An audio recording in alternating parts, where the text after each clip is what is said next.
great presentation. I just want to kind of respond from some of the things that Mr. Allen covered. And I think that it's always good whenever people discuss these topics that they also have both sides of these issues, not just one to consider. Mr. Allen was a trooper, and thank you for everything he did in that. And he saw a lot of the bad sides and not the good sides of what cannabis can do. It's not marijuana. Whenever it was made illegal, it did not start off in this country as an illegal drug. These are new things. The drug classifications are new things. To say that marijuana has no medicinal use at all is completely wrong. The science community supports this. There's evidence to support this. That is a fact. I also want you all to know my background. I'm not just a tattoo artist. I was a pharmacy tech for 6 years, and I worked at Broadhead Pharmacy. And I worked at Broadhead Pharmacy during the opioid epidemic. I've seen people die all the time. I saw people drive to Florida and die in parking lots. I saw people come home with 300 pills. Those are legal pills, okay? How many people do you know who have died from marijuana? Do you know one? Do you know anyone personally who has ever overdosed from marijuana? I don't know anyone. I also know Mr. Flynn very well. And if anyone has any questions for Mr. Flynn, I would be glad to get those answered for you before you make a decision. I just think it's very important that you consider both parts of this. This is not a liberal or conservative issue. This is a people issue. And this is an issue that should always be decided by the people. And even if the courts do decide to try to ban marijuana, the people can take that on at the ballot. And as you said, even if it's 20% of the people, that's more than the people that are in this room that would make that decision. I have several veteran friends. Several veteran friends. My generation, my senior year of school, I watched planes go into the Twin Towers. And I watched my classmates scared to death whether they were going to be drafted to go to the military. And my generation grew up with lots of men and women who are coming back from war with PTSD. They've been prescribed pills, opioids were thrown down their throats. I have seen the changes that medical cannabis has made in their lives, the number of medications they've been taken off of, the quality of life that has improved for these people. The side effects are nothing compared to opioids. And again, I remind you, I was a pharmacy tech. I worked with Howard Taylor for 6 years. I've dealt with medication. Personally, I take one pill. I'm 40 years old. I don't like medicine. I have PTSD. I was suggested to be prescribed medical cannabis whenever the governor actually passed this. And let me tell you why the governor did that. Because he wanted to apply pressure to the supermajority. Because the supermajority was not willing to budge on this issue. And when he took those businesses and sent that money out of state, what he did was make sure that our legislatures wanted to keep our money in state. This is about money. It's about this pharmaceutical money getting cut out of an industry. Because when you can grow your medicine on your windowsill, and you don't have to take a medication that's going to give you 6 other side effects that you're going to have to take 6 other medications for, you're cutting down on their profits. Another thing to consider, the kids. Let me tell you about a strain of marijuana called Charlotte's Web. A little girl named Charlotte had 100 seizures a day. She took a medication that made her in a zombie-like state. Her quality of life was nothing. The chemical in marijuana that makes people high is THC. They lowered those levels for that little girl. She has a strain called Charlotte's Web that was catered to her seizure schedule, and her quality of life improved drastically. She went from having 100 seizures, any one of which could have killed her, along with medication she was taking that could have killed her, to having 3 a week. Her quality of life improved. She's doing better, and that little girl's parents couldn't medically treat her in her home state. She had to move to Colorado to be given her medicine, the only medicine that worked for her. Now, when we talk about taking care of our kids, What are you willing to do to make sure your child's life is taken care of and that their quality is improved? Would you want to be able to take your child to the doctor and get them the medicine that they need, or would you want to have to move to a state that will allow them to be given the medication that they need? And let me tell you another thing. All of these numbers, I want to address a few things that were spoken about. The marijuana makes you lazy. There are so many people that are closeted that because of this stigma, because of what people think and the opinions, this isn't about opinion. We have to look to people who know what they're talking about. We all have experiences, we all have opinions. Look to the people that know the answers to these questions. It's not a gateway drug. It's a gateway drug because you have to go to a drug dealer to buy it. If this was offered in a pharmacy, it is no longer a gateway drug.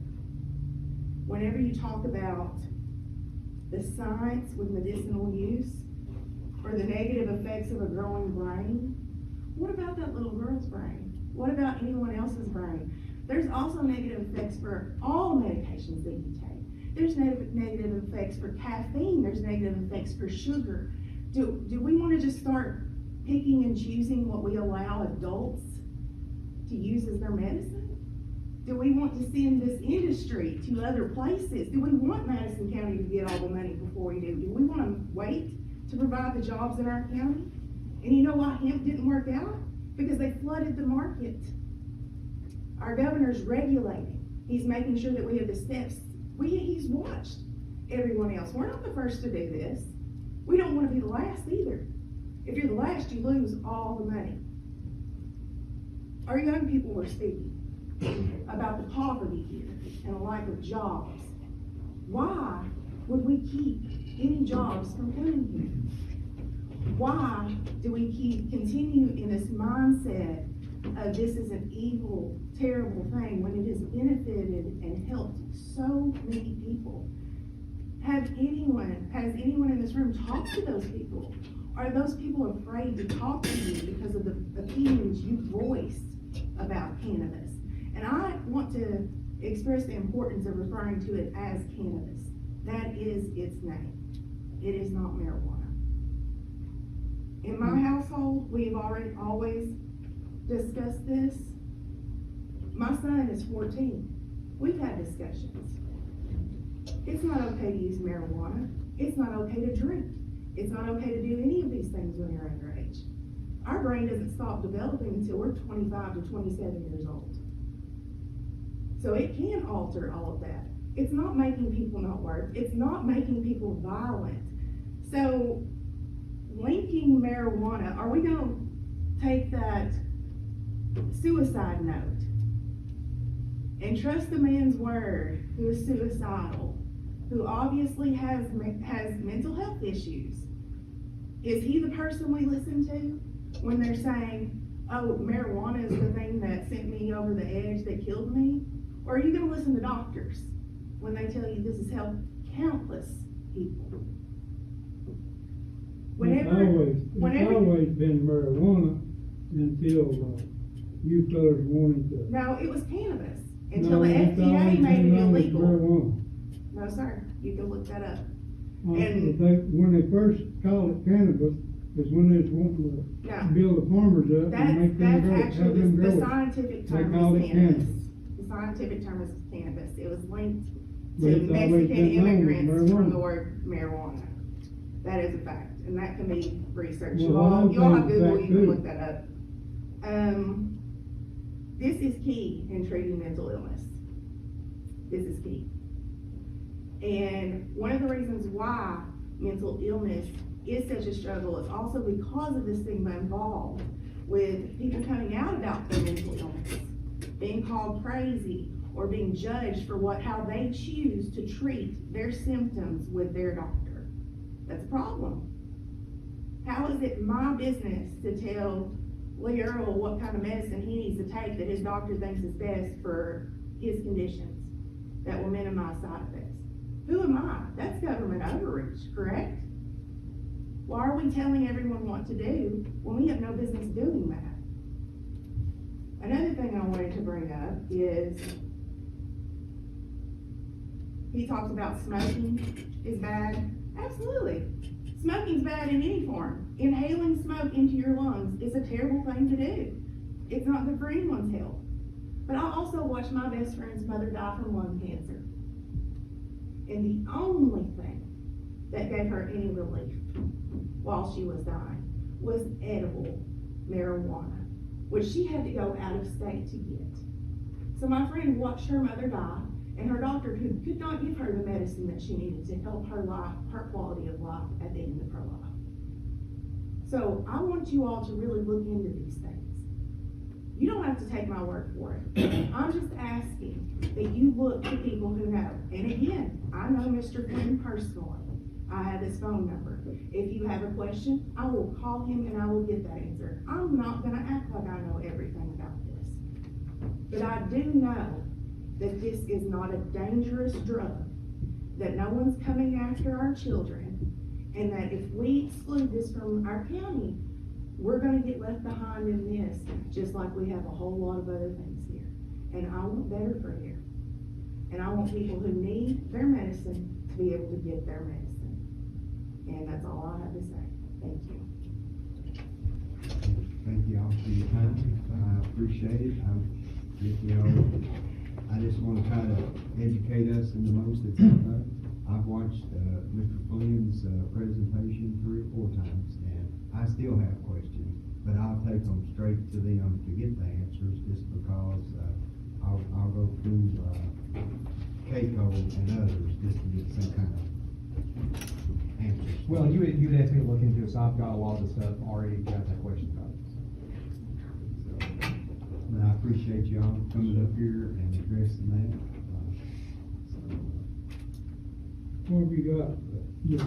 The main thing, Mike, is that there's some options the county has. So there are 4 things, but really 2 of them go together. So if we don't do anything, then basically they can have dispensaries in the county, okay, after they start getting the licenses out. If as a county, we have the right to pass an ordinance which prohibits it here in the county. So basically, there cannot be a dispensary here in the county. The next option is that you can pass a resolution, as mentioned earlier, to put it on the ballot. So by August, the certain date in August, and then probably knows it better than I do, but we would have to pass a resolution to have it put on the ballot for November. Then the other option is, which kind of goes along with the first option, we can place restrictions and or collect fees. So basically, if you decide that you want to allow it in the county, then you can put certain restrictions on their fees and taxes to collect revenue for it. But with that being said, that has to be approved the way I understood it on that video. They have to approve anything we do that goes above what they're doing. Yeah, they're basically saying you can't really put restrictions that would prevent them from really being able to properly work here in the county if you do that. In this instance, who's paying? The governor put a board, task force, and this Flynn, I guess, is the chairman, the director of the task force. And it's a lottery, and there's only certain amounts allowed in certain areas, because they don't want to flood the market. They want it to be a productive industry. Right, and in that packet I gave y'all last week, it's got a breakdown of it on what the state's gonna charge to get a dispensary license, and then a processor, and I think it had 3 or 4 categories on that, what they're gonna charge. Where goes the county getting any money from it? State's gonna get it. Well, Mike, here are the main dates to remember for us, okay? So the state is gonna start issuing licenses on July 1st. So even though the county has until December 31st of this year to do the prohibition, they recommend for CACO that you do it by June 30th, just so there's no confusion where after, say somebody gets a license on July 1st, they open the dispensary here, and then you ban it after the fact.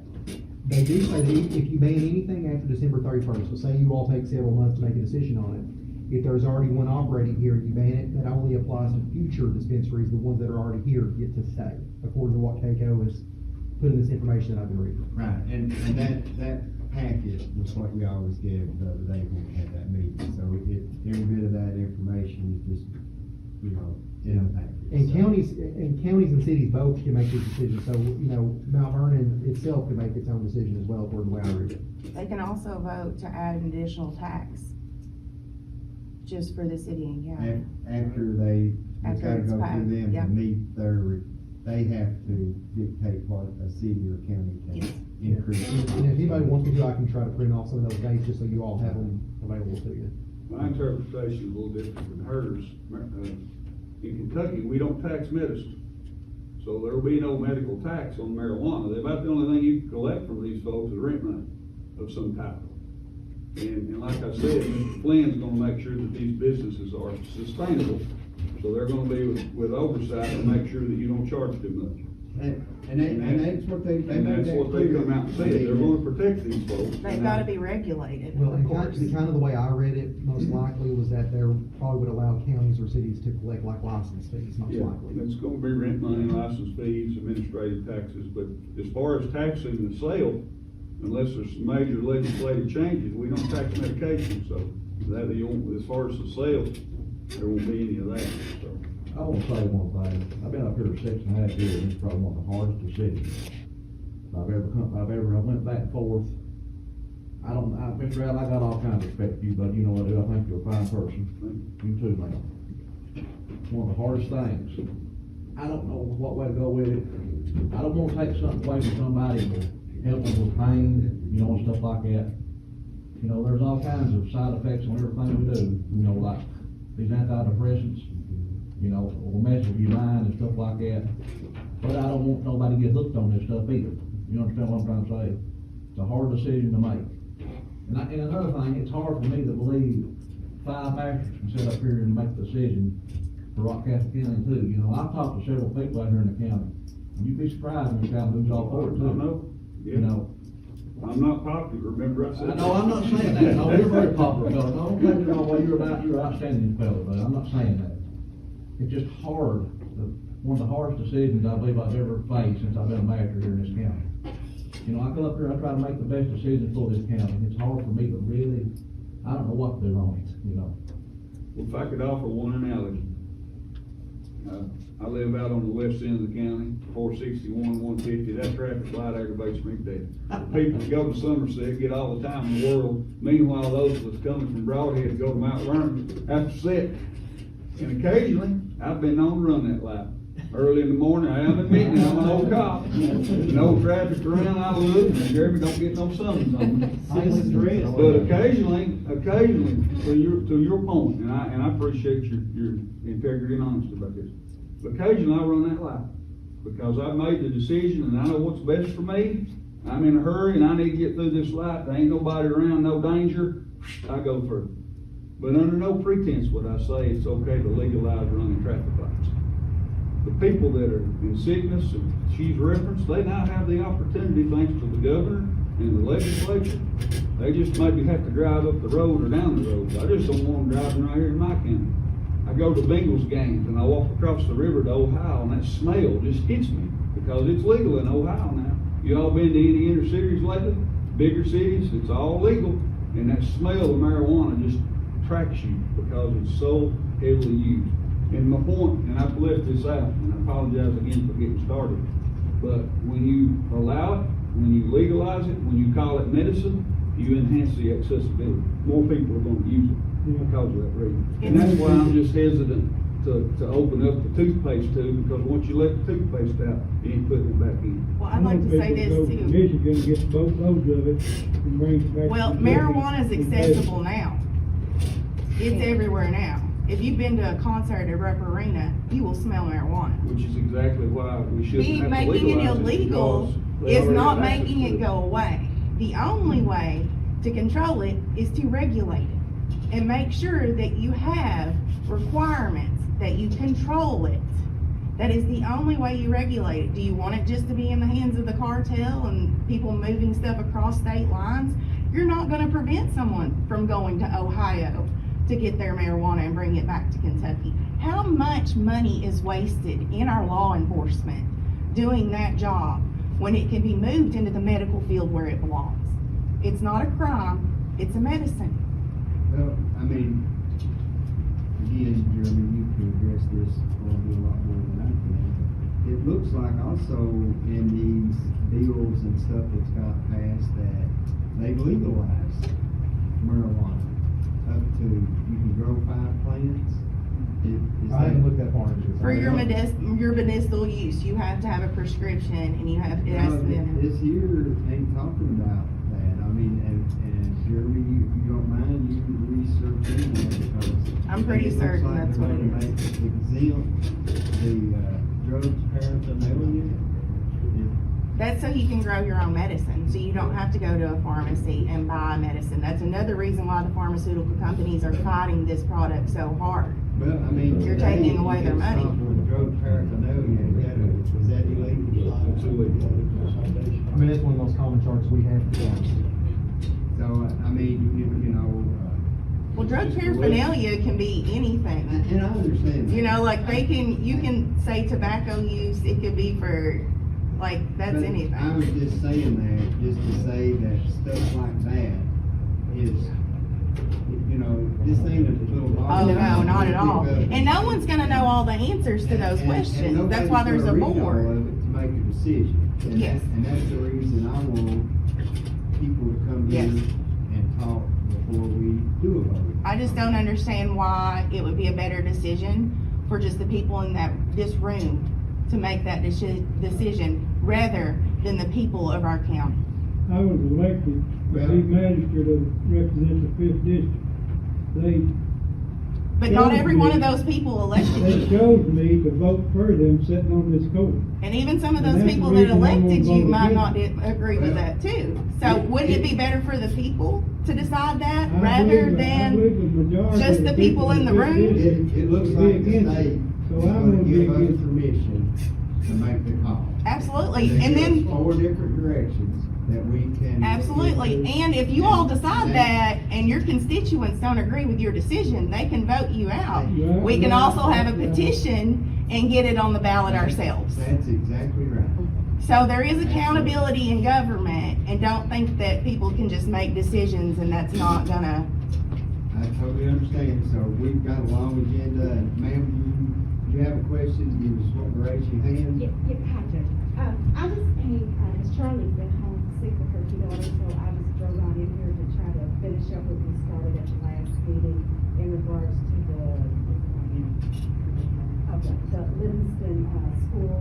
I want to kind of take just 5 minutes of the board's time, if y'all could listen to me. Am I able to still do that?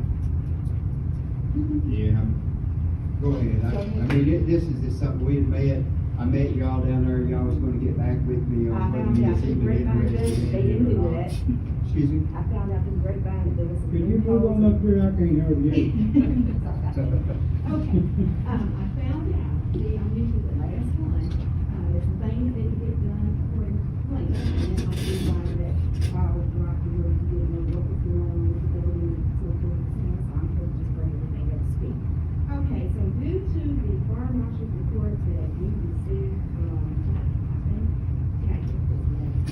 so, there's substantial things that need to be done to this building that my board is not willing to take and go into that project commitment. So we are just going to evaluate how we can do this rapidly, less. I mean, that's fine, I mean, you know, Charlie did call me the other day, cause I hadn't heard nothing back from anybody. Right.